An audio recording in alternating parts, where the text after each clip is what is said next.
Dans cette nouvelle vidéo de cette série des exercices de langage Python sur la partie des ensembles, nous allons créer un programme qui demande à l'utilisateur de saisir un texte, puis le programme va afficher toutes les lettres qui composent le texte à l'exception des voyelles. Pour bien comprendre l'objectif de l'exercice, l'utilisateur est demandé de saisir un texte, par exemple ce texte-là, c'est juste un exemple.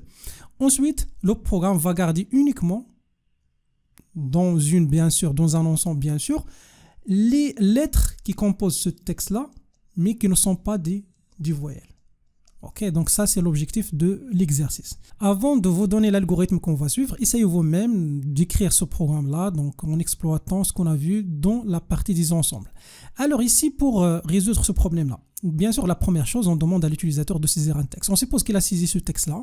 L'étape suivante, on va convertir le texte en un ensemble. Alors là, ça c'est le résultat après la conversion du texte ou bien de la phrase en un ensemble. Il faut sachez que dans un ensemble, on ne peut pas avoir le même élément plusieurs fois. Alors ici, on a la lettre I qui apparaît ici 4 fois, mais dans l'ensemble, on doit garder une seule fois, ou bien donc une seule occurrence de la lettre I.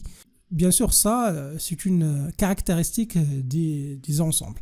Voilà, donc voilà, maintenant, on a l'ensemble E contenant les lettres du texte, bien sûr, une seule fois, donc pour chaque occurrence. Donc l'étape suivante, on va créer un ensemble qui contient que les voyelles. Donc c'est l'ensemble V, donc avec bien sûr dans ce cas-là, 7 éléments, donc ce sont les voyelles.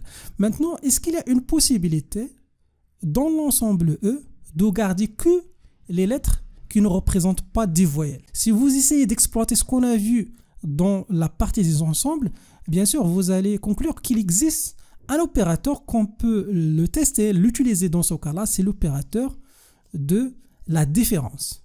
Si vous faites la différence, ou bien vous calculez la différence entre E et V, bien sûr, il faut commencer par E, vous allez garder dans la liste E les lettres qui n'appartiennent pas à l'ensemble V. Voilà, donc ici, donc ça c'est donc bien sûr la différence. Il faut bien sûr commencer avec E, ok, moins V, et comme ça vous allez garder que les lettres ici qui n'appartiennent pas, voilà, à l'ensemble V. Donc ça c'est le résultat de l'utilisation de l'opérateur de la différence. Et par conséquent, l'opérateur de la différence nous permet de régler ou bien d'arriver à ce qu'on cherche ici, c'est de garder uniquement les lettres dans ce cas-là qui ne représentent pas des voyelles. Ce qu'on va essayer de faire, on va aller à Pycharm pour tout simplement écrire cet algorithme. Alors là, j'ai mis deux ensembles, donc on a déjà un texte ici. Vous pouvez utiliser par exemple le texte, vous pouvez écrire n'importe quoi. Donc là, j'ai mis la phrase suivante. Ou bien, si vous voulez, vous pouvez demander à l'utilisateur de saisir le texte, donc en utilisant input. Voilà.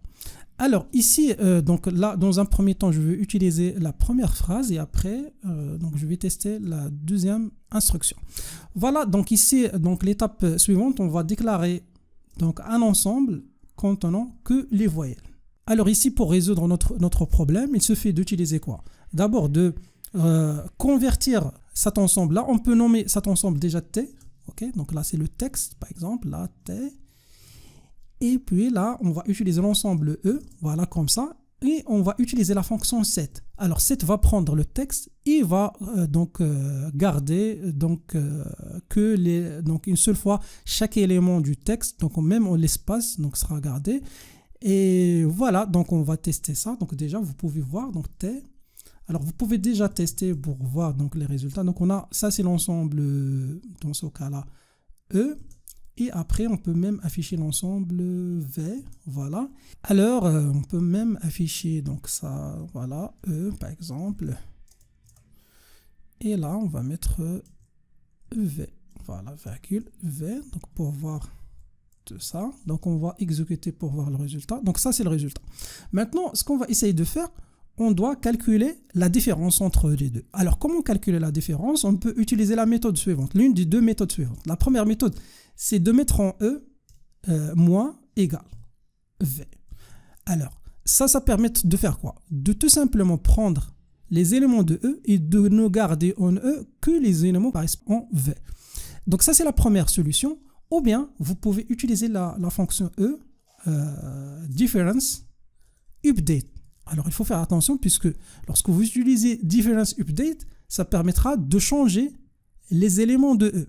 Si vous voulez, par exemple, affecter ça à un ensemble F, par exemple, alors là, il faut juste utiliser donc E, donc difference, sans update. Alors là, permettra de faire la différence et le résultat sera affecté à l'ensemble, par exemple, dans ce cas-là, F. Alors pour nous, dans ce cas-là, on va utiliser cette instruction ou bien cette instruction. Donc les deux sont corrects. Alors ici, donc là, je vais garder que cette instruction, ou bien vous pouvez utiliser l'opérateur du moins. Et après, printf, donc on va afficher l'ensemble E sans les voyelles. Voilà, alors là, E. Alors on va exécuter. Alors là, on a un petit problème. Ah, on a oublié de jeter V. Voilà, on va exécuter. Et vous voyez maintenant que on garde que les lettres ici qui ne sont pas des voyelles, tout simplement en faisant la différence entre l'ensemble E et l'ensemble V. Et comme vous pouvez voir, ça c'est un exemple qui illustre l'intérêt et l'utilité de l'utilisation des ensembles pour résoudre des problèmes qui sont un peu très compliqués à résoudre avec, par exemple, donc la méthode classique avec des boucles ou bien avec d'autres instructions. Voilà, j'espère que vous avez bien compris donc l'objectif de cet exercice et vous avez bien compris l'utilité et comment on a fait pour résoudre le problème. Si vous avez d'autres solutions, merci de les partager dans la section des commentaires.